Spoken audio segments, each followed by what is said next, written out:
범사에 기한이 있고 천하만사가 다 때가 있나니. 아주 유명한 그런 말씀이에요.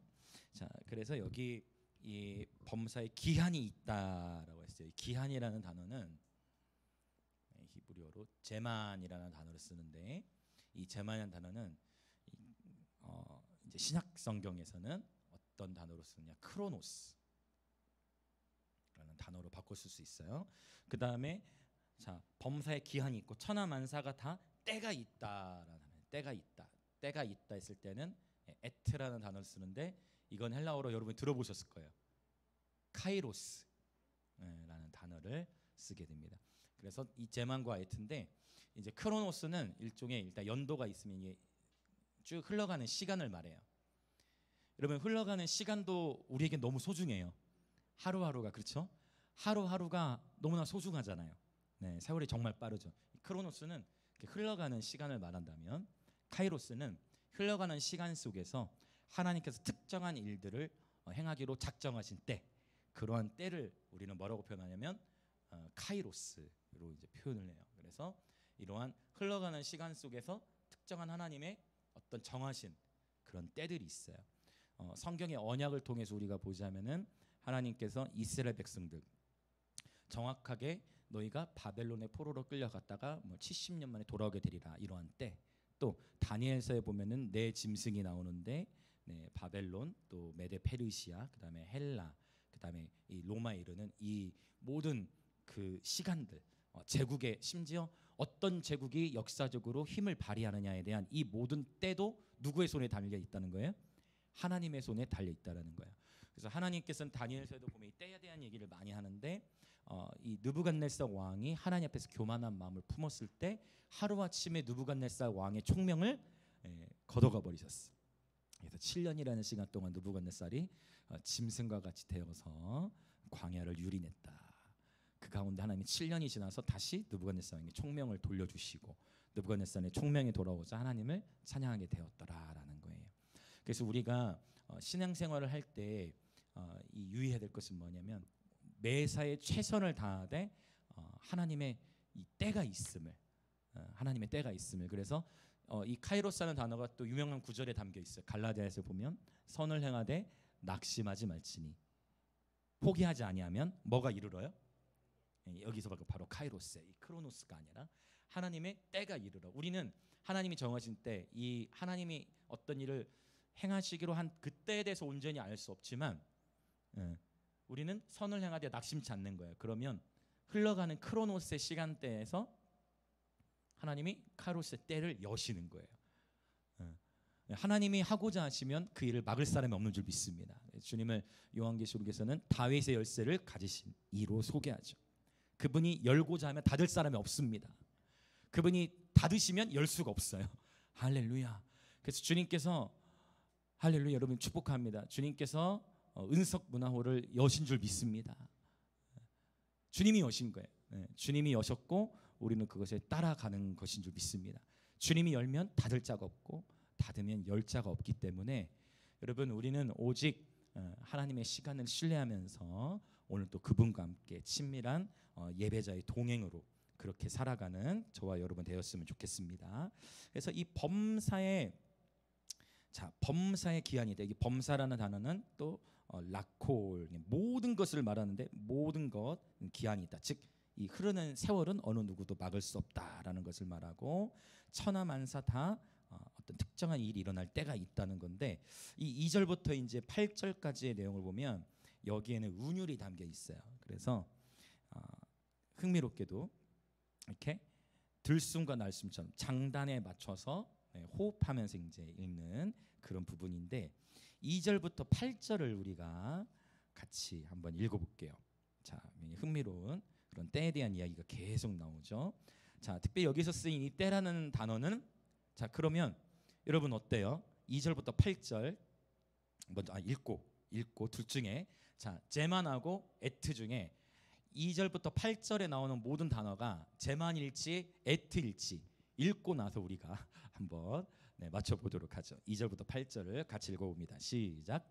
날 때가 있고 죽을 때가 있으며 심을 때가 있고 심은 것을 뽑을 때가 있으며 죽일 때가 있고 치료할 때가 있으며 헐 때가 있고 세울 때가 있으며 울 때가 있고 웃을 때가 있으며 슬퍼할 때가 있고 춤출 때가 있으며 돌을 던져버릴 때가 있고 돌을 거둘 때가 있으며 안을 때가 있고 않는 일을 멀리할 때가 있으며 찾을 때가 있고 잃을 때가 있으며 지킬 때가 있고 버릴 때가 있으며 찢을 때가 있고 꿰맬 때가 있으며 잠잠할 때가 있고 말할 때가 있으며 사랑할 때가 있고 미워할 때가 있으며 전쟁할 때가 있고 평화할 때가 있느니라.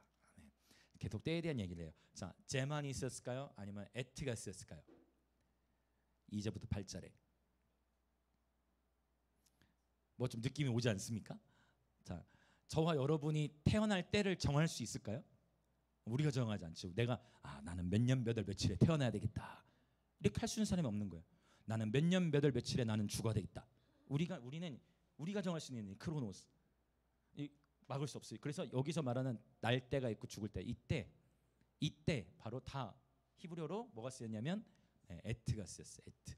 나는 이날 슬퍼해야 되겠다 이렇게 할 수가 없어요. 나는 이날 기뻐해야 되겠다 그렇게 할 수 있는 게 아니에요. 자, 그래서 이것은 다 에트라는 단어가 쓰여진 건데요. 전도서에 에트라는 단어는 40번 언급이 돼 있어요. 굉장히 많이 나오니까 전도서는 때에 대한 이야기를 하고 있구나라는 것을 또 3장을 통해서 우리가 볼 수가 있어요. 자, 그러면 하나씩 살펴보면 날 때가 있고 죽을 때가 있다. 그다음에 심을 때가 있고 심은 것을 뽑을 때가 있다. 자, 날 때가 있고 죽을 때 있다. 태어나고 또 사람은 한번 태어나면 죽죠. 이것은 쉽고, 그다음 심을 때가 있고 심은 것을 뽑을 때가 있다. 여기서 심은 것을 뽑는다는 것은 추수의 때를 말하고 있어요. 참 우리 하나님은 이 인생에 놀라운 신비를 두신 거예요. 기가 막히죠. 심으면 거두게 하시죠. 자연 이 농업의 이치를 통해서 놀라운 하나님의 이 세상 가운데 그 아름다움의 가치가 드러나는 것 같아요. 너무 경이롭죠. 심으면 거둘 수 있는 놀라운 축복. 자, 심으면 그 심은 것을 뽑을 때가 있다는 것은 심고 거둠의 법칙을 말하는 것 같고요. 그다음에 죽일 때가 있고 치료할 때가 있다. 근데 여기서 이제 이런 표현이 굉장히 이제 잘 우리가 이해하며 넘어가야 되는데, 이 구약 성경 안에서는 하나님의 그 사무엘상하나 역대상하 열왕기상하에 보면 거룩한 전쟁을 언급하고 있어요. 하나님께서 허용하시는 어떤 전쟁의 시간들을 통해, 여러분 만약에 남한과 북한의 전쟁이 터졌어. 북한군이 이제 밀고 내려와요. 북한군이 밀고 내려오면 거기서 우리 남성분들 가서 맞서 싸워야 됩니까? 아니면 총을 들면 안 됩니까? 이런 게 이제 신학적 이슈가 될 수 있어요. 그래서 실제 여호와의 증인 같은 경우는 어떤 경우에도 사실은 하면 안 된다 해서 군대를 안 가죠. 그래서 예전에는 여호와의 증인에서는 군대를 안 가고 어딜 갔냐면 감옥을 갔거든요. 근데 요즘에는 이제 대체 복무 그런 걸로 그렇게 이렇게 좀 방향을 이렇게 틀어주는 것 같아요. 네. 근데 어쨌든 여러분 우리는 만약 대한민국에 살고 있는 사람으로서 전쟁이 일어나면 군인으로서 그 전쟁에 참여를 해야 할 의무가 있습니다. 이런 어떤 전쟁의 그러한 이슈들을 함께 포함하고 있다라고 이제 볼 수 있을 것 같아요. 포괄적으로. 자, 그다음에 헐 때가 있고 세울 때가 있다. 또 건축에 대한 그런 이야기를 말하는 것 같고요. 울 때가 있고 웃을 때가 있으며 슬퍼할 때가 있고 춤출 때가 있으면 이제 감정의 계절이 있는 거예요. 정말 하나님은 이 희노애락, 슬픔과 아픔이라는 걸 통해서 기쁨이 얼마나 소중한 것인지를 하나님 인생들에게 깨닫게 하시는 것 같아요. 자, 5절로 가보면 돌을 던져버릴 때가 있고 돌을 거둘 때가 있으며라는 표현은 아마도 이 부분에 있어서 학자들의 의견들이 굉장히 다양하게 나타나는데, 전도서 10장 9절을 보면 이게 채석하는 과정을 언급하고 있는데요. 이것도 역시 건축과 연결된 어떤 지혜를 언급하고 있는 것이 아닌가라고 그렇게 생각해 볼 수 있어요. 그다음에 안을 때가 있고 않는 일을 멀리할 때가 있다. 자, 말 그대로 포옹을 의미하는 거예요. 그래서 뭐 단순하게 애정의 행위도 때와 장소를 가리면서 해야 된다, 이런 표현으로도 볼 수 있는 거예요.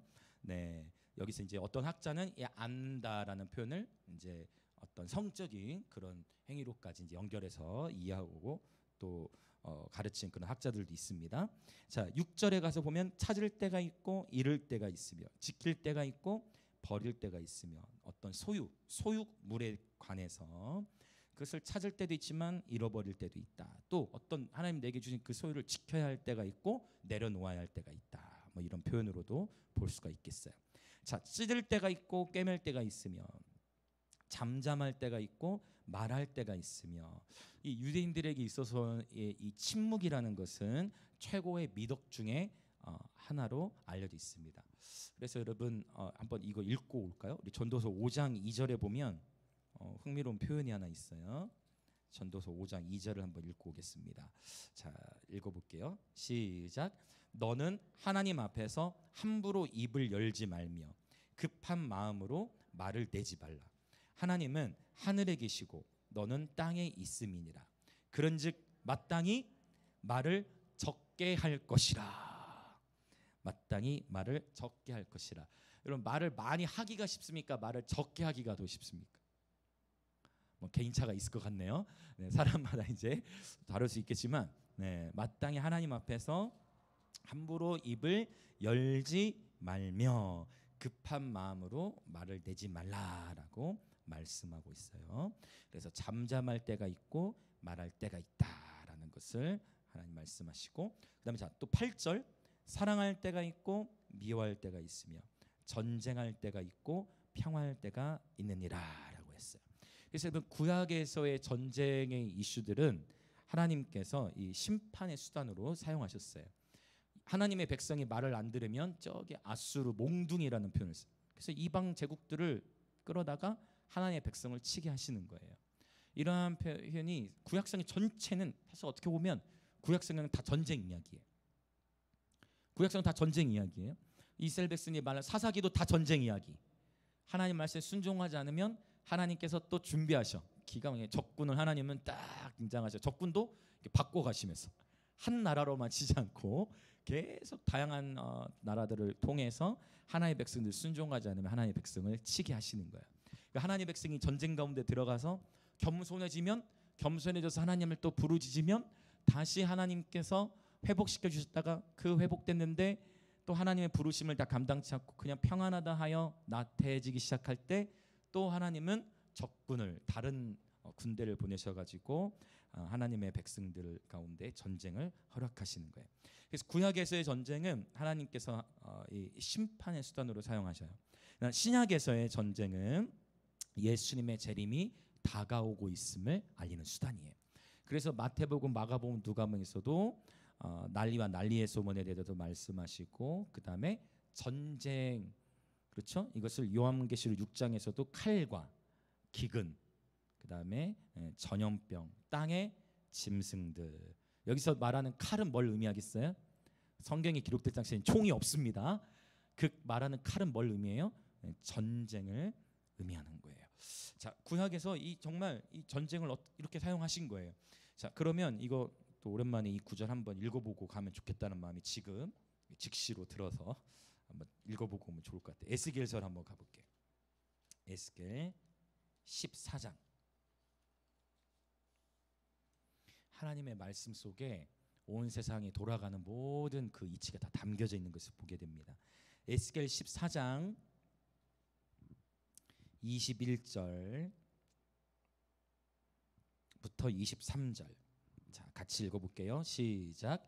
주 여호와께서 이같이 이르시되 내가 나의 4가지 중한 벌 곧 칼과 기근과 사나운 짐승과 전염병을 예루살렘에 함께 내려 사람과 짐승을 그 중에서 끊으리니 그 해가 더욱 심하지 아니하리라. 아주 무서운 말씀이지. 22절. 그러나 그 가운데에 피하는 자가 남아 있어 끌려 나오리니 곧 자녀들이라. 그들이 너희에게로 나오리니 너희가 그 행동과 소행을 보면 내가 예루살렘에 내린 재앙 곧 그 내린 모든 일에 대하여 너희가 위로를 받을 것이라. 23절. 너희가 그 행동과 소행을 볼 때에 그들에 의해 위로를 받고 내가 예루살렘에서 행한 모든 일이 이유 없이 한 것이 아닌 줄을 알리라. 주 여호와의 말씀이니라. 아멘. 하나님은 이유와 목적 없이 어떤 일도 행하지 않으세요. 할렐루야. 하나님은 목적을 가지고 일하시는 분이세요. 근데 여기서 말한 이 목적을 일하신다 할 때 여기서의 일이라는 것은 긍정의 일만이 아니라 우리 삶 속에서 예기치 못했던 칼과 기근과 사나운 짐승과 전염병의 일들조차도 하나님께서 허락하지 않으시면 일어날 수 없다라는 것이 성경이 우리에게 말씀하고 있는 것인 줄 믿습니다. 그래서 그런데 우리에게 소망은 무엇이냐? 그러한 칼과 기근과 사나운 짐승과 전염병이 일어나는 중에서도 그 가운데에 남은 자가 있다. 남은 자들이 있다라는 것을 주님이 말씀하세요. 이것은 출애굽기를 통해서도 볼 수가 있어요. 출애굽기 보면 10가지 재앙이 애굽 땅에 내린단 말이에요. 그 재앙이 계속 반복적으로 일어나. 이거는 요한계시록으로 계속 나오죠. 7인 7나팔 7대접의 재앙이 계속 일어난단 말이에요. 근데 출애굽기에서나 요한계시록에서나 공통적인 게 있어요. 그러한 땅에 막 재앙의 일들이 막 일어나. 재앙의 일들이 일어나는데 출애굽기에서는 어떤 한 지역에는 그 재앙이 효력을 발휘하지 못해. 그게 어디였을까요? 그게 바로 어디였냐면 주님 뭐라고 말씀? 희한해. 막 메뚜기 떼가 막 올라와. 막 피가 막 덮여. 막 우박이 떨어져. 근데 어떤 한 도시 안에는 그런 피해가 안 일어나. 그게 어디에? 고센이죠. 고센. 그 고센에 누가 있었어요? 그 고센은 누가 있었던 곳일까요? 고센은 애굽 사람들이 이 애굽의 바로가 이스라엘 사람들을 한쪽에다 모아버린 거예요. 왜냐하면 얘네들이 너무 백성이 불어나니까 뭔가 사고를 칠 것 같아. 그래서 이게 위태로워. 그래서 이 이스라엘 사람들을 어디 땅에다 넣었어요? 어떤 도시에? 고센이라는 도시 안에 넣어놓은 거야.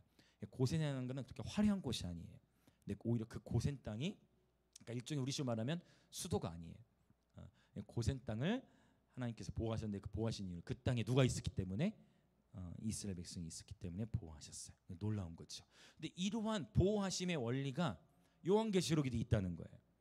요한계시록에도 있어요. 그렇죠? 그래서 7인과 7나팔 7대접의 재앙들이 일어나는데 어떤 자들은 하나님 보호하신다 했을까요? 어떤 자들? 요한계시록 13장은 짐승의 표에 대해 얘기한다면 14장은 또 7장에도 물론 있지만 여러분 짐승의 표만 있는 게 아니에요. 하나님의 인침을 받은 자들에 대해서 말씀하세요. 하나님의 인침을 받은 자들은 해하지 않고 보호함을 받을 것이다 라고 표현했어요. 그 얘기는 하나님의 인침을 받은 자들의 삶 가운데 어려움이 없다라는 게 아니고 그러한 여러 마지막 때에 여러 다양한 삶의 어려움, 짐승의 박해와 바벨론의 그런 유혹이 있을 테지만 그 가운데서 하나님께서 하나님의 인침 받은 자들을 보호하신다라는 그런 의미로 주님 우리에게 말씀하시는 거예요. 사실 이러한 인침에 대한 얘기가 요한계시록에만 있는 게 아니라 에스겔서에도 그대로 있어요. 자, 이것도 더 읽어봅시다. 에스겔 9장 4절부터 6절 3절부터 6절을 읽어볼게요. 에스겔 9장 3절부터 6절 시작. 그룹에 머물러 있던 이스라엘 하나님의 영광이 성전 문지방에 이르더니 여호와께서 그 가는 베옷을 입고 서기관의 먹그릇을 찬 사람을 불러 여호와께서 이르시되 너는 예루살렘 성읍 중에 순행하여 그 가운데에서 행하는 모든 가증한 일로 말미암아 탄식하며 우는 자의 이마에 표를 그리라 하시고 그들에 대하여 내 귀에 이르시되 너희는 그를 따라 성읍 중에 다니며 불쌍히 여기지 말며 긍휼을 베풀지 말고 쳐서 늙은 자와 젊은 자와 처녀와 어린이와 여자를 다 죽이되 이마에 표 있는 자에게는 가까이 하지 말라. 내 성소에서 시작할지니라 하심에 그들이 성전 앞에 있는 늙은 자들로부터 시작하더라. 이게 베드로전서 말씀에 보면 하나님의 집에서부터 심판을 시작한다라는 말씀이 있거든요. 그거는 여러 선지자들의 예언의 말씀은 굉장히 이렇게 압축해 놓았기 때문에 여러 다양한 성경 구절과 연결되는 것 같아요. 근데 여기 보니까 지금 에스겔서 9장 4절과 6절을 봤더니 여기서 이마의 표를 받는 게, 자, 이마의 표를 받는 사람이 사는 거예요, 아니면 죽는 거예요? 에스겔 9장에서 이마의 표를 받는 사람이 살아요, 죽어요? 자, 에스겔 9장 4절과 6절에 이마의 표를 받는 사람이 살아요, 죽어요? 한번 보실래요? 성경 해석하는 관점을 지금 제가 계속 열어가려고 하는 거예요. 여기서 우리는요, 표하면 뭐를 먼저 떠올려요? 그냥 표하면, 단순하게 표하면 666을 떠올리거든요. 근데 에스겔에서 말하고 있는 표는 666이 절대 아니죠. 문맥을 보시면 이 표를 받는 자에게 심판의 천사가, 그렇죠? 천사라는 단어는 없지만 서기관의 먹그릇을 찬 사람을 불러서 그가 칼로 죽이는 일들을 행하는데, 이 하나님의 나라, 하나님의 도성 예루살렘에 일어나는 안타까운 일로 말미암아 탄식하며 우는 자의 이마에는 표를 그리게 하시고, 그 이마에 표 있는 자는 그 심판의 천사가 가까이 가지 않는다는 거예요. 이마에 표가 없는 자는 죽임을 당한다. 그 에스겔서 9장에서 말하고 있는 이 표는 요한계시록과 연결해서 보자면 하나님의 인을 말하는 거예요. 그래서 이제 여기서 이제 이런 부분이 중요한 거예요. 그러니까 그냥 표라는 단어가 중요한 게 아니고 그 표가 쓰인 문맥이 중요하다. 에스겔서 9장에서 말하고 있는 표는 하나님의 인칭과 연결되는 거예요. 이해되세요? 이해되시죠? 네, 이게 짐승의 표와 하나님의 인이 다른데, 에스겔서 9장에 여기서 말하는 이마의 표를 받는 거는 하나님의 보호하심의 표를 말하고 있어요. 그래서 여러분, 이 표냐 인이냐, 사실 표나 인은 다 상징적으로 같은 것을 의미하고 있어요. 예전에 모계배 때 이거 나눈 적이 있어요. 여러분, 하나님의 인침, 이것이 상징이냐 실제냐를 놓고 봤을 때 하나님의 인침 상징이에요, 실제예요? 하나님이 도장을 찍으신다. 하나님의 인침은 상징이에요. 에베소서 1장에 명백히 말씀하시기를 성령 안에서 하나님께서 우리에게 인을 치셨다라고 과거형으로 말씀하세요. 여러분, 이 인침은 상징이 실제, 그러면 저와 여러분이 천국에 가서 주님 재림하신 이후에 우리의 이마에 이렇게 불도장이 있는 상태로 살아가는 게 아니에요. 요 인침은 상징의 의미로 말씀하고 있는 거예요. 네, 할렐루야. 상징의 의미로 말씀하고 있다라는 거. 자, 그래서 지금 또 요 얘기 계속 더 하면 이제 길어지니까 일단 중요한 것은 뭐냐?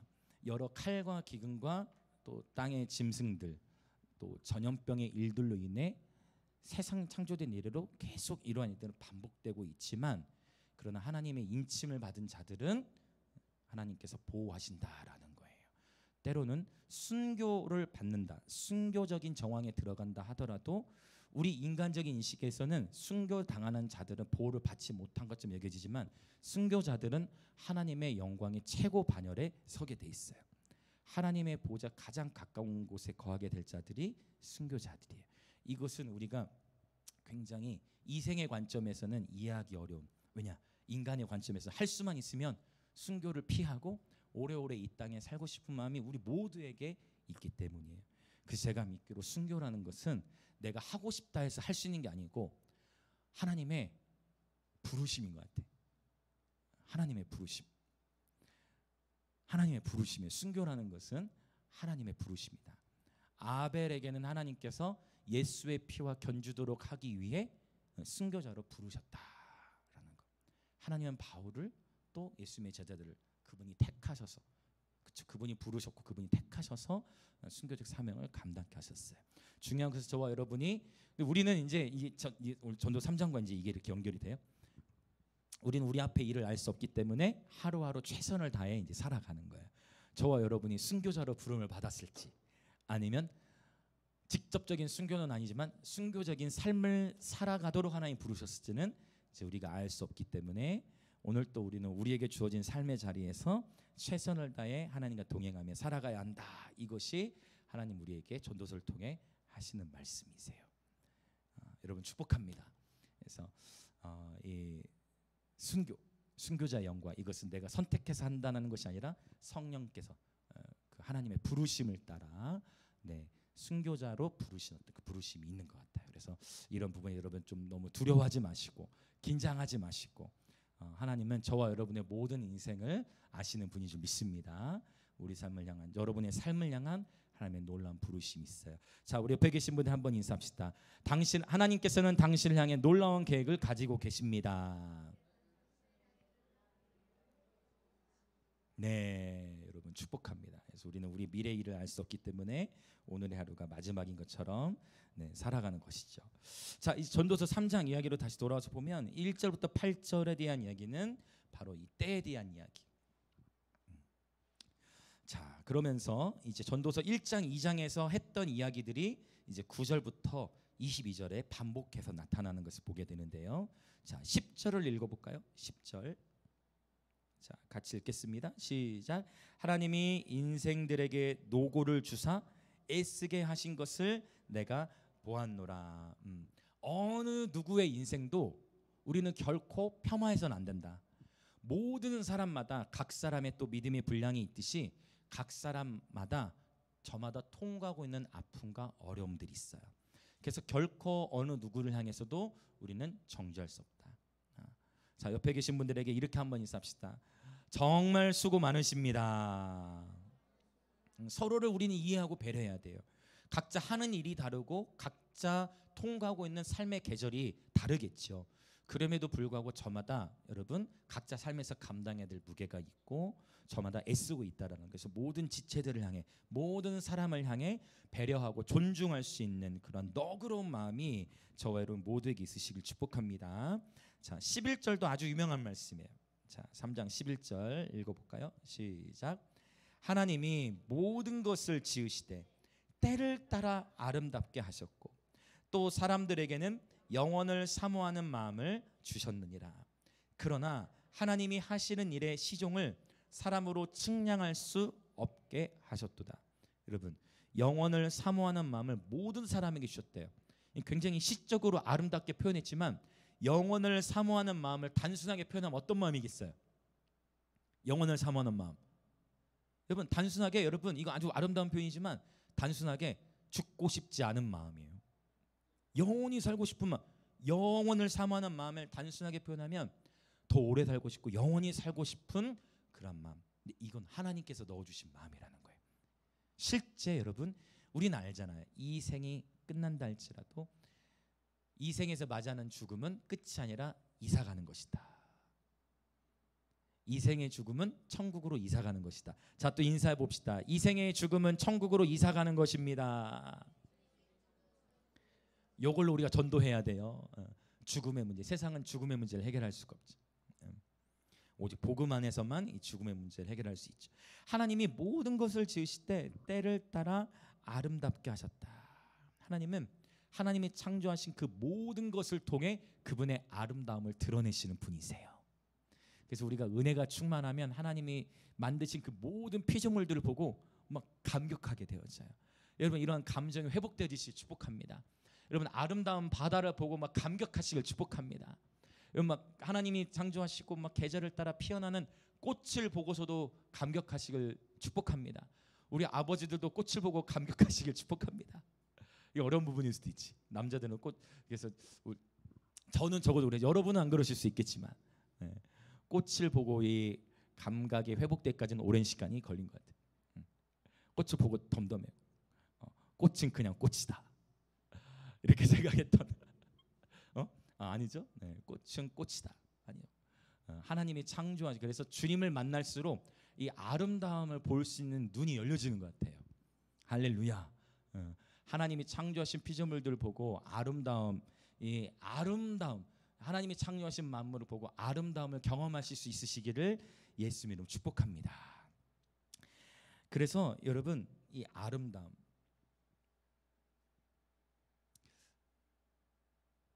예전에 제가 이제 만든 곡들 가운데, 그래서 어제 그 곡을 한번 공유를 했는데, 아름다움이라 했을 때 인간이 생각하는 아름다움과 하나님이 말씀하신 아름다움 다른 것 같아. 우리 인간적인 생각의 아름다움은 그냥 잘생기고 예쁘고 뭐 키 크고 이런 영역일 수 있지만, 예수 그리스도의 아름다움은 어디에서 가장 완성되게 보여졌냐면 바로 십자가에서 보여진 줄 믿습니다. 예수님의 아름다우심의 궁극은 바로 십자가에서 보신 그분의 희생이에요. 그래서 그 가사를 하나님 주신 거예요. 예수 어린 양 주의 아름다움 어디에서요? 십자가에서 보이셨네. 와, 그게 깨달아지는데 얼마나 큰 은혜가 되는지. 예수 어린 양 주의 아름다움이 십자가에서 보여졌어요. 할렐루야. 이 주님의 아름다움의 근국이야. 이것이 즉 뭐냐? 고귀한 희생. 예수님이 육신을 입고 이 땅에 오신 것도 그분의 아름다움에 행하신 일이에요. 그분이 십자가에서 죽으신 일도가 아니죠. 그분이 십자가에 죽으신 일은 온 인류 역사 가운데 가장 고귀한 희생이요, 그분의 아름다움이 나타난, 그분의 아름다움이 최고조로 나타난 사건인 줄 믿습니다. 할렐루야. 그래서 예배자들은 십자가에서 태어나야 돼요. 십자가가 깨달아지시길 축복합니다. 십자가가 깨달아질 때 저와 여러분의 예배가 더욱 깊어지게 되는 것을 우리는 경험하게 되어집니다. 그래서 여러분, 온 인류 역사 가운데 가장 아름다운 그 희생이 바로 십자가에서 드러났다라는 것이고, 저와 여러분도 우리의 가정과 학교와 일터를 여러분 아름답게 세워나가기 원합니다. 저와 여러분 만나는 사람이 예수 그리스도의 아름다우심을 경험하여서 저와 여러분의 삶을 통해서 우리가 만나는 모든 이들도 그 아름다움을 경험하게 되어지시길 예수님의 이름으로 축복합니다. 그럼 그 얘기는 뭐예요? 우리를 만나는 사람이 그 아름다움을 경험하려면 저와 여러분도 어떠한 삶을 살아야 될까요? 자기 부인과 십자가의 삶의 길을 따라갈 때 이 세상도 그 아름다움의 근국을 보게 되어진다는 것입니다. 예수님의 아름다우심이 저와 여러분의 삶을 통해 온 세상에 드러나기 원합니다. 자, 좀 길지만 이렇게 한번 인사합시다. 예수님의 아름다우심이 저와 여러분, 예수님의 아름다우심이 우리의 삶을 통해 세상에 드러나기 원합니다. 너무 길죠? 그러나 참 의미 있는 표현 같아요. 예수님의 아름다우심이 저와 여러분의 삶을 통해서 세상 가운데 드러나는 거. 그분이 가신 길이 우리가 가야 할 길이고, 그분이 보이신 삶이 우리가 닮아가야 할 삶이고, 십자가는 언제나 승리하는 줄 믿습니다. 한 번 더 인사합시다. 십자가는 언제나 승리합니다. 아멘. 자, 또 이 3장 11절 안에 참 좋은 표현들이 많아요. 마지막 억구에는 어떤 표현이 있습니까? 하나님이 하시는 일의 시종을 사람으로 측량할 수 없게 하셨도다. 하나님이 하시는 일의 시종, 시작과 마침, 알파와 오메가, 처음과 나중. 그래서 참 이렇게 보면요, 주님 다시 오시기 전에 성경적인 진리의 가르침들이 세상 속에서도 막 풀어져 나오는 것 같아. 이런 표현 들어보셨죠? 또 이렇게 인사합시다. 끝날 때까지 끝난 것이 아닙니다. 제가 보기에 이것은 아주 성경적인 진리 같아요. 여러분, 하나님께서 행하시는 일의 시종을 우리가 알 수 없기 때문에 정말 우리는요, 어떠한 사람을 향해서도 절대 정죄해서도 안 되고, 하나님은 반전의 하나님이세요. 절대 끝날 때까지 끝난 게 아니기 때문에 그 시종, 그 오메가이신 주님, 마침이신 주님, 나중이신 주님, 마지막이신 주님, 각 사람의 마지막을 정하시는 건 하나님이세요. 할렐루야. 그러니까 성경을 보면 아까 제가 순교라는 것도 부르심이라고 표현했던 것이, 여러분 어떤 때는요 분명히 죽을 상황인데 구출하세요. 죽어야 될 상황에서 구출하세요. 어떤 때는요 하나님이 구출하실 것 같은데 구출하지 않으시고 그냥 순교로 들어가게 하세요. 맞잖아요.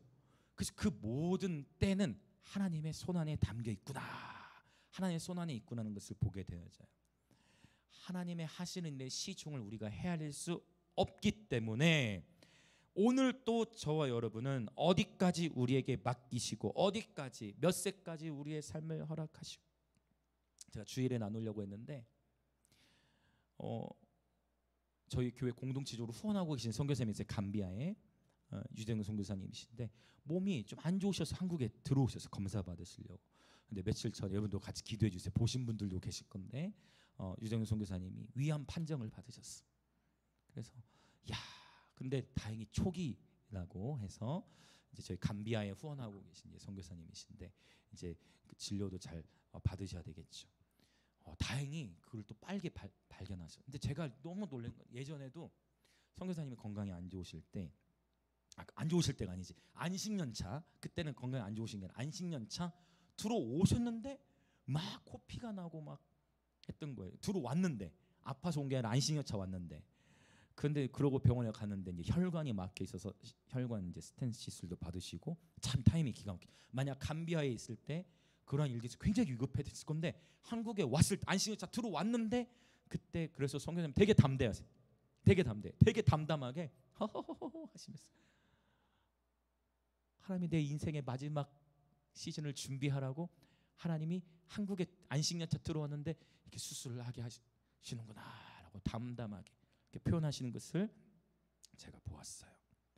또 이번에도 다행히 그게 초기라서 이제 진료를 잘 받으실 수 있을 것 같아요. 근데 여러분, 정말 이 시종이라는 거, 오늘입니까? 그 31살에 젊은 한 아주 31살에 촉망되는 연설가, 연설하다가 총격을 당한 미국에서 그런 이슈가 막 이런, 그 연설하는 사람은 며칠 전에 한국에도 왔었던 젊은 사람이에요. 저는 어떤 정치 진영을 얘기하는 게 아니에요. 31살인데 아이가 둘이 있는데, 사랑하는 아내가 있는데, 정치 진영을 지금 얘기하려는 절대 그런 의미가 아니에요. 근데 그 젊은 친구가 또 강연하다가 미사일 되었어. 여러분, 참 이거 알 수, 우리의 인생이라는 거. 제가 딱 생각해 보면, 야, 그러니까 여러분,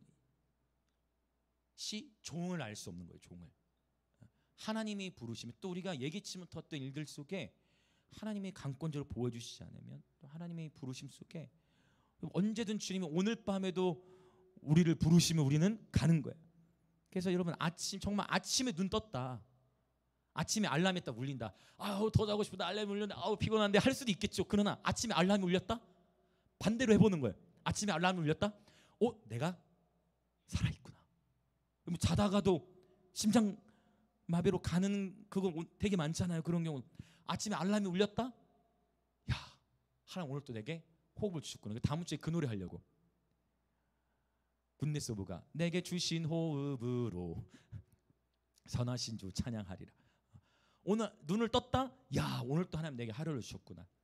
제가 오늘날부터 요거를 하고 있어요. 요거를 아침 눈을 떠졌다, 야, 오늘 또 하나님이 주신 선물이구나. 내게 주신 호흡, 하나님이 살아가게 하시는구나. 하나님이 하시는 일의 시종을 사람은 결코 측량할 수 없어. 몇 년 몇 월 며칠에 너는 죽을, 나의 생은 몇 년 몇 월 며칠에 죽을까 알 수 없어. 심지어 이런 경우도 봤어요. 병원에서 의사는 당신은 이제 3개월밖에 남지 않았습니다. 그런데 10년 20년 사는 분들도 봤어요. 그 사람 그 시종을 알 수 없어요. 우리는. 그래서 이제 나오는 이야기가 뭐냐, 시종을 알 수 없기 때문에 매일의 하루에서 감사하면서 오늘의 하루도 주님이 부르신 일에 여러분 충성하시길 축복합니다. 그래서 어떤 얘기가 이제 이어지느냐, 시종을 알 수 없으니, 자 보겠습니다. 좀 건너가면서 13절, 이 2장에서 나왔던 얘기예요. 13절 읽어볼까요? 시작. 사람마다 먹고 마시는 것과 수고함으로 낙을 누리는 그것이 하나님의 선물인 줄도 또한 알았도다. 할렐루야. 여러분, 먹고 마실 수 있는 것, 일할 수 있는 것, 이 모든 것이 하나님의 선물인 줄 믿습니다. 이거 2장 24절에 나왔죠. 이것도 또 읽어봅시다. 2장 24절도 자 앞에 있죠. 다시 읽어봐요. 시작. 사람이 먹고 마시며 수고하는 것보다 그의 마음을 더 기쁘게 하는 것은 없나니 내가 이것도 본즉 하나님의 손에서 나오는 것이로다. 하나님의 손에서 나온다는 것입니다. 할렐루야. 먹는 거, 밥 먹으면 식사 교제하는 것도, 밥 먹으면 식사 먹을 수 있는 것도 감사한 줄 믿습니다. 먹으면서 교제하는 것도 축복인 줄 믿습니다. 그 다음에 또 밥 얘기만 하지 않았어요. 또 뭐도 나왔어요? 마시는 것, 커피의 문화를 어떻게 이 시대 가운데 하나님 커피 문화가 이렇게 발달하게 했을까? 여러분, 많이 차를 마시면서 교제하시길 축복해요. 같이 마시면서 교제할 수 있는 것은 축복인 줄 믿습니다. 이거 하나님 우리 인생 가운데 허락하신 기쁨이라는 거예요. 그 다음에 또 뭐 하는 거? 수고하는 거, 일할 수 있는 것도 하나님의 축복이다. 그래서 먹고 마시는 거, 일할 수 있는 가운데서도 여러분 누리시길 축복해요. 할렐루야. 우리가 잠언서에서는 유독 포도주는 뭐하지도 말지어다, 보지도 말지어다 얘기해가지고 굉장히 부담스러운 건데 하나님이 아무것도 마시지 말라고 하지 않았다. 그렇죠? 커피라든지 마실 것들, 마시는 걸 통해서도 하나님의 축복을 누리라고 우리 간에 말씀하셨다는 거예요. 그렇죠? 먹고 마시고 수고하는 것을 통해서도 기쁨을 누리도록. 그래서 오늘의 일상이 하나님의 선물이에요. 할렐루야. 자, 또 인사합시다. 오늘의 일상이 하나님의 선물입니다. 여러분 일상을 누릴 수, 일상을 통해 하나님께 감사했으면 좋겠어요. 일상. 오늘 이렇게 우리가 예배 드릴 수 있는 거, 먹을 수 있는 거, 마실 수 있는 거, 또 여러분 각자 또 일하고 오셨죠. 또 여러분 학교 다녀오셨죠. 일상이 축복이에요. 일상. 아파 보면 그 일상이 축복이라는 것을 경험하게 제가 나눈 적이 있죠. 저희 아내가 아파서 1년 이상을 누워 있었던 시간만 있었다니까. 일상이 축복이에요. 일상. 할렐루야. 이 일상 속에서 하나님께 감사가 넘쳐나시기 축복합니다. 자, 그러면서 14절에서는 하나님께서 행하시는 모든 것은 영원히 있을 것이라, 그의 앞에서 경외하게 하려 하심인 줄을 내가 알았도다. 우리는 인생의 시종을 알 수 없으니 날마다 하나님 앞에서 감사하면서 또 하나님을 경외함으로 살아가도록 우리 가운데 말씀하고 계세요. 자, 그 다음에 이 19절부터 21절의 내용들을 보면 호흡에 대한 이야기가 나와요. 호흡. 그래서 사람이나 짐승이나 다 동일한 호흡이 있어서 결국 사람이나 짐승이나 죽음을 통과하게 된다. 그래서 이 전도서 여러분 기억하시죠? 시편은 한 번 더 정리합시다. 시편은 찬양 예배, 잠언은 삶의 예배, 전도서는 코헬렛이라는 단어가 나온다 해서 코헬렛, 전도서는 전도자. 그래서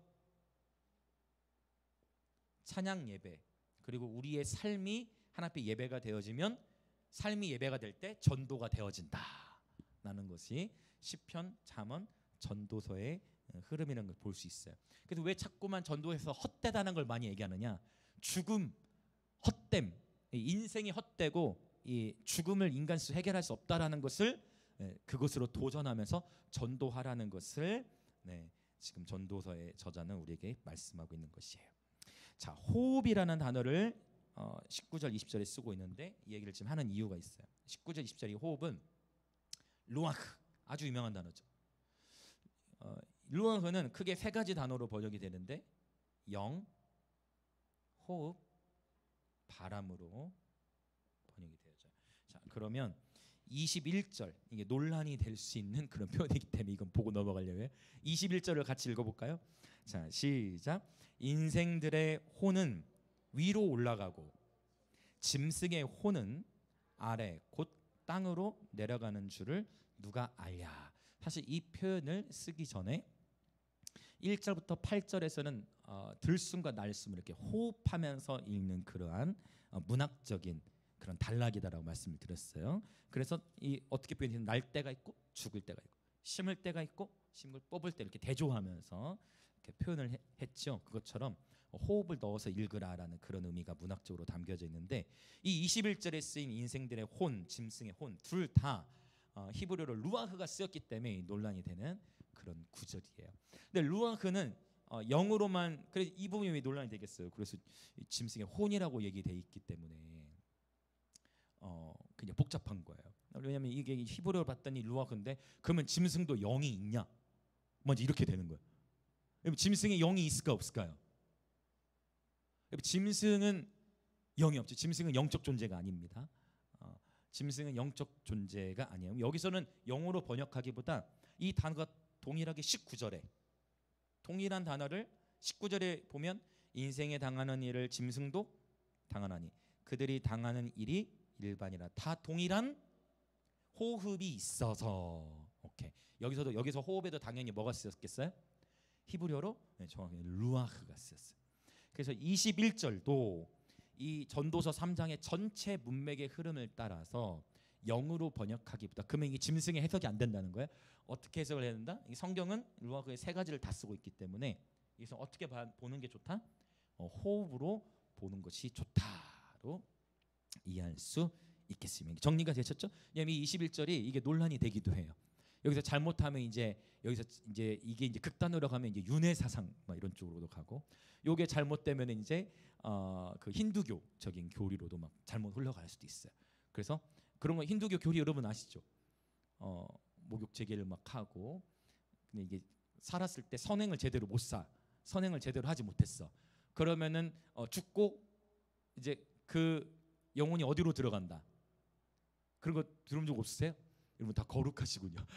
다 어디 그 짐승으로 들어간다. 개나 돼지로 태어난다. 그게 이제 사실은 인류의 교리에 있잖아요. 그래서 계속 강물에서 이제 막 목욕하고 막 하는 게 이제 그런 잘못된 이단의 그런 교리죠. 그래서 여러분 정말 그렇게 표현해요. 살아 있을 때 선행을 쌓지 못하면 다음 생에 이제 뭐 짐승으로 태어나게 된다. 짐승으로 살아서도 거기서 잘해야 이제 몇 번의 이제 오랜 시간을 거쳐가야 다시 인간으로 태어날 수 있다라는 잘못된 그런 이단의 사상들을 믿는 사람들도 전 지구상에 여러분 어마어마하게 많다라는 것을 우리는 이렇게 알 필요가 있는 것 같아요. 그래서 여기는 영이나 어떤 혼으로 번역을 하기보다 호흡으로 번역하는, 왜냐하면 관주 성경에도 요거를 히브리어로 영 이렇게 적어놓은 그 성경책이 꽤 많아요. 그래서 이제 더 말씀을 드리는 거예요. 짐승은 영적 존재가 아니다 라는 것을 말씀을 드립니다. 자, 22절을 이제 읽어볼게요. 22절 읽고 이제 우리 기도할 준비를 하도록 하겠습니다. 22절 시작. 그러므로 나는 사람이 자기 일에 즐거워하는 것보다 더 나은 것이 없음을 보았나니 이는 그것이 그의 몫이기 때문이라. 그의 뒤에 일어나는 일이 무엇인지를 보게 하려고 그를 도로 데리고 올 자가 누구이랴. 아멘. 자, 여기서 몫이라는 단어를 쓰고 있습니다. 자, 그러니까 지금 이제 이 잠언 3장을 쭉 이제 흐름을 따라 정리해 보면, 잠언 3장은 먼저 때에 대한 이야기를 하고, 그다음에 마지막에 이제 몫에 대한 이야기를 해요. 근데 하나님의 이 때, 이 시종을 사람이 알 수 없으니, 하나님의 시종을 사람이 측량할 수 없으니, 오늘 또 저와 여러분은 오늘 맡은 자리에서 내가 할 수 있는 일을 하며 맡은 자에게 구할 것은 충성이라 하신 것 같이 이제 충성해야 되는데, 여러분이 이 우리가 나노쌤에서 배운 그 몫입니다. 몫이 무엇이죠, 여러분? 몫은 나누어 떨어지는 수잖아요. 나누어 떨어진 거예요. 나누어 떨어져. 하나님은 각 사람에게 할당하신 몫이 있어요.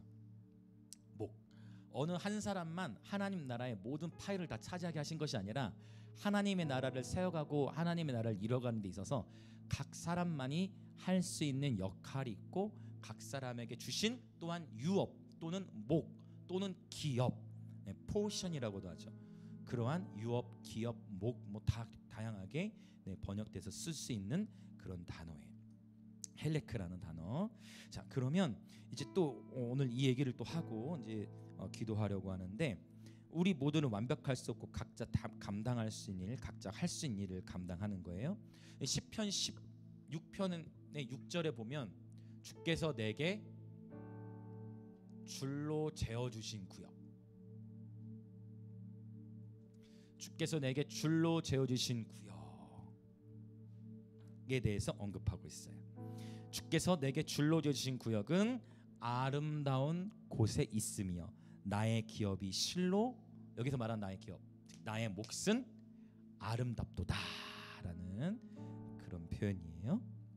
주님께서 저와 여러분에게 줄로 재어주신 구역, 주님께서 저와 여러분에게 줄로 재어주신 각 파트가 있어요. 하나님이 저와 여러분에게 할당해 주신 몫이 있어요. 그 몫을 즐거워하고 기뻐하는 것, 바로 그것에서 주님은 인생의 행복을 누리기 원하시는 줄 믿습니다. 근데 하나님께서 내게 허락하신 이 몫에 충성하기 시작할 때 이제 또 달란트 비유가 나오는 거예요. 그러면서 하나님께서는 내게 주신 것으로 기뻐하고 작은 것에 충성할 때 하나님이 더 많은 것을 맡기시는 역사와 함께 주인의 즐거움에 참여하시는 줄 믿습니다. 문제는 우리가 이 시종 그 인생의 끝을 알 수 없기 때문에 최선을 다해야 돼요. 자, 달란트 비율을 보면 5달란트, 그 다음에 2달란트, 1달란트 받은 자가 나와요. 자, 5달란트 받은 자가 충성했어요. 몇 달란트를 남겼죠? 5달란트를 남겼어요. 2달란트 받은 자는 2달란트를 남겼어요. 그래서 몇 달란트가 됐습니까? 4달란트. 1달란트 받은 자는요, 악하고 게으른 종이라 표현하죠. 1달란트 받은 자는 내게 주어진 일에 최선을 다하지 않았어요. 그래서 어떻게 됐어요? 이게 그대로 된 게 아니라 0이 돼버렸어요. 왜일까요? 이게 중요한 원리였는데, 이거를 1달란트 받은 거 최선을 안 해가지고 주님께서 이걸 빼가지고 누구에게 줬을까요? 요거 빼서 누구에게 주셨어요? 1달란트 받은 자가 제대로 안 해가지고 성경을 그렇게 정확하게, 이거 누구에게 주셨을까요? 이 사람만 줬다고 그랬어요. 성경에 보면 이 사람만 줘가지고, 그러면 이 사람은 10달란트가 아니라 어떻게 된 거예요? 11달란트가 되어진 것이죠. 네. 근데 이 달란트 비율을 각도를 좀 틀어서 다양하게 생각을 해봤어요. 자, 이제 1달란트 받은 사람도 있고 2달란트 받은 사람도 있고 또 3달란트 받은 사람들도 있겠죠. 자, 1달란트 받은 사람이 최선을 다해서 1달란트를 남겼어요. 그럼 몇 달란트가 남습니까? 2달란트가 남죠. 근데 2달란트 받은 사람도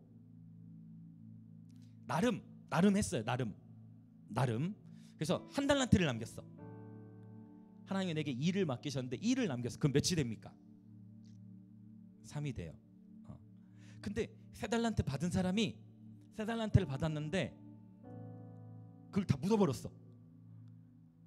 그러면 그 3달란트를 빼고 이 사람이 0이 되고, 이거를 누구에게 주실까요? 이 3달란트를 누구에게 주실까요?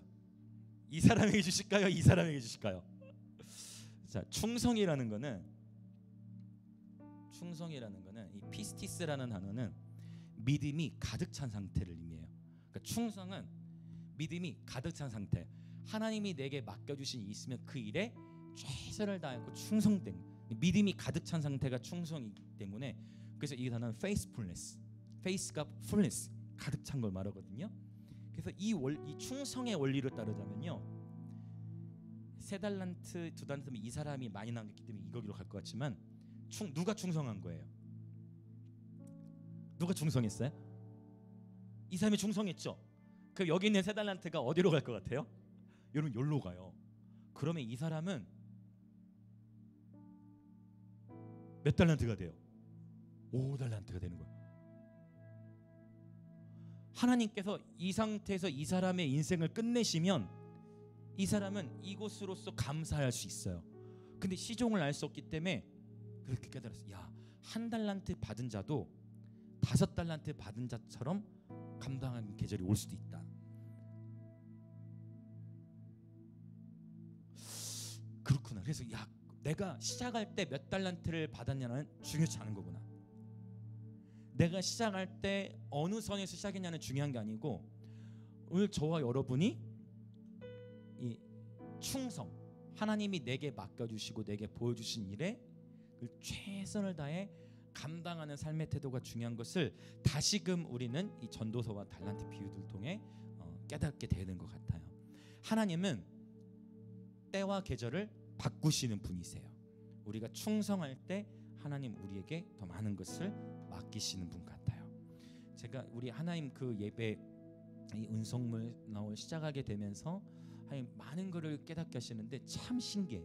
지난주에 저희가 예배 드리고서 헌금을 이렇게 계산해 봤더니 저희가 딱 사용료 더 내야 할 만큼 헌금이 더 들어왔어요.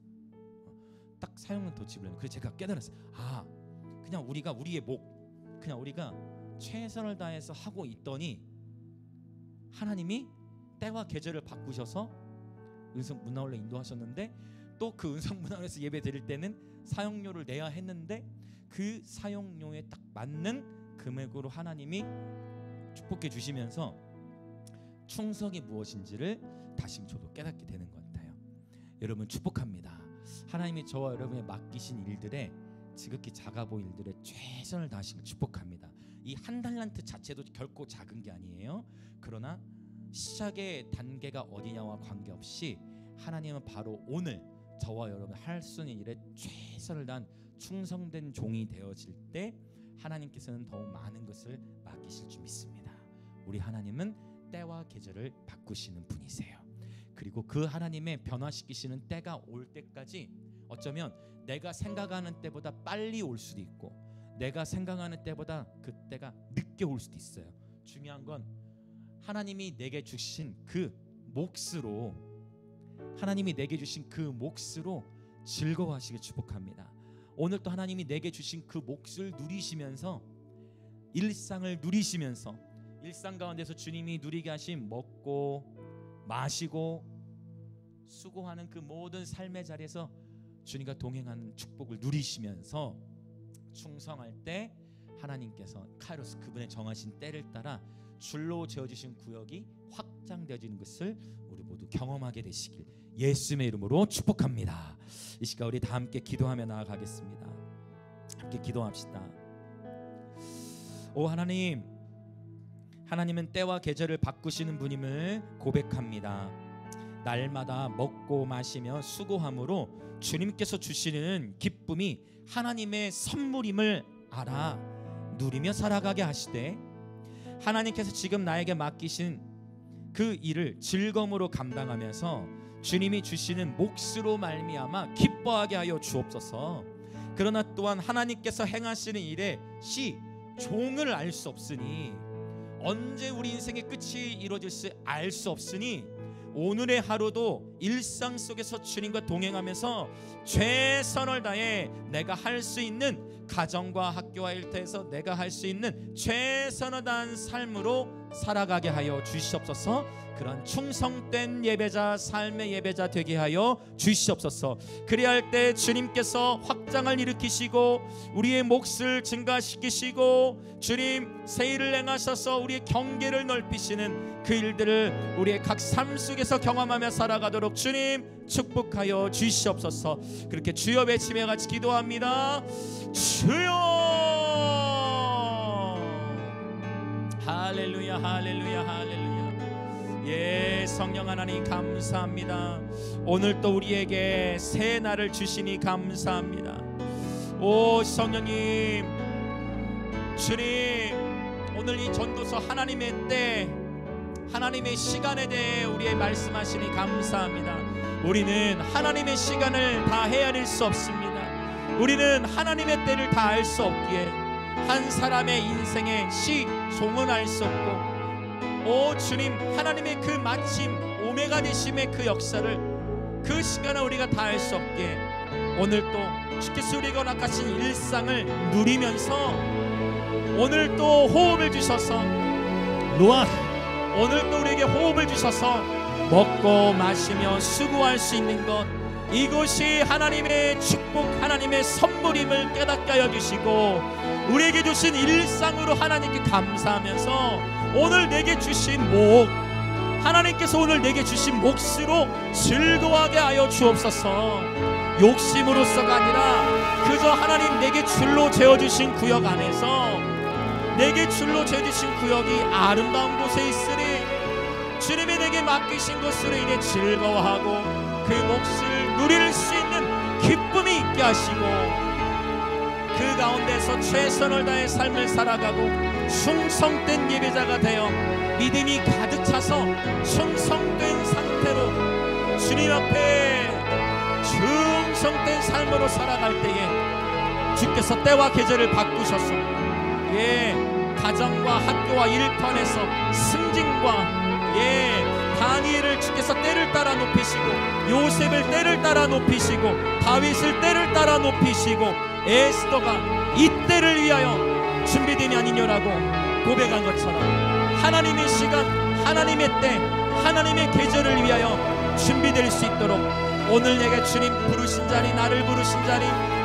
내가 하나님 맡기신 자리에서 최선을 다해 진실하게 감당하며 살아갈 때, 오 주님, 주님께서 행하시는 그 시종을 알 수 없으니 감사하며 기뻐하며 그렇게 살아가도록 주님 축복하여 주시옵소서.